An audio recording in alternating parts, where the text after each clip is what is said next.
Hi all, welcome to football arena. Alisson Becker ഒരുപാട് വർഷക്കാലമായി ലിവർപൂളിന് വേണ്ടി കളിക്കുന്ന താരമാണ്. പക്ഷേ അദ്ദേഹവുമായി ബന്ധപ്പെട്ട ഒരു റൂമർ ഇപ്പോൾ പുറത്തേക്ക് വന്നിട്ടുണ്ട്. അതായത് ഇറ്റാലിയൻ കരുത്തരായ യുവൻറ്റസ് അദ്ദേഹത്തെ സ്വന്തമാക്കാനുള്ള ഒരുക്കത്തിലാണ്. ഇറ്റാലിയൻ മാധ്യമമായ ലാ ഗസറ്റ ഡെല്ലോ സ്പോർട്ടാണ് ഇക്കാര്യം റിപ്പോർട്ട് ചെയ്തിട്ടുള്ളത്.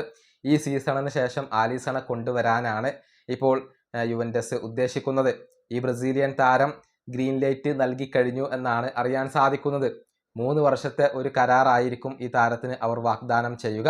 അങ്ങനെ യുവൻറ്റസിലേക്ക് ആലിസൺ പോവാനുള്ള സാധ്യതകൾ വർദ്ധിച്ചു കഴിഞ്ഞു എന്നാണ് മാധ്യമങ്ങൾ എല്ലാവരും റിപ്പോർട്ട് ചെയ്യുന്നത്.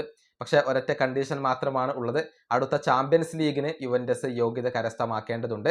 എന്നാൽ ആലിസൺ ബക്കർ യുവൻറ്റസിലേക്ക് വന്നേക്കും എന്നാണ് അറിയാൻ സാധിക്കുന്നത്. അദ്ദേഹം ലിവർപൂൾ വിടാനുള്ള ഒരുക്കത്തിലാണ്. കഴിഞ്ഞ സമ്മറിൽ തന്നെ ആലിസൺ ലിവർപൂൾ വിട്ടേക്കും എന്നുള്ള റൂമറുകൾ ഉണ്ടായിരുന്നു. പക്ഷെ പിന്നീട് അദ്ദേഹം ക്ലബിനകത്ത് തുടരാൻ തീരുമാനിക്കുകയായിരുന്നു. ഏതായാലും നിലവിൽ ഈ ബ്രസീലിയൻ ഗോൾ കീപ്പർ പരിക്കിന്റെ പിടിയിലാണ്.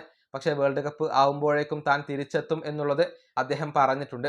വരുന്ന വേൾഡ് കപ്പിൽ ബ്രസീലിന്റെ ഫസ്റ്റ് ചോയ്സ് ഗോൾ കീപ്പർ ആയിക്കൊണ്ട് ആലിസൺ ബക്കർ തന്നെയായിരിക്കും ഉണ്ടാവുക. ഈ വീഡിയോ അവസാനിപ്പിക്കുന്നു. അടുത്തൊരു വീഡിയോ കാണാം.